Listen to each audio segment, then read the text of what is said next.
বিসমিল্লাহির রহমানির রহিম তাবারাকাল্লাযী বিয়াদিহিল মুলক ওয়া হুয়া আলা কুল্লি শাইইন কাদির আল্লাযী খালাকা সাবআ সামাওয়াতি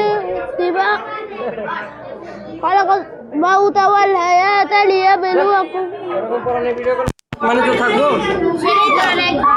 কি আরেকবার এটা খলাকা সাবা সমত দেখে পড়তে হবে। আমি কইছি তাড়াতাড়ি পড়তে, তুমি দেখে না পড়ে আনতে পড়াশোনা করো।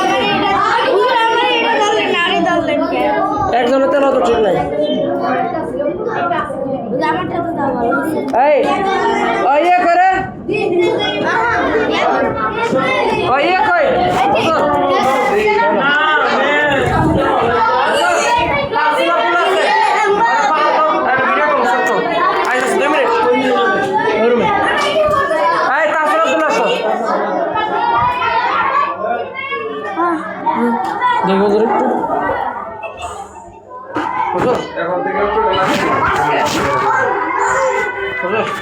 আপনার মোবাইলটা দেবেন।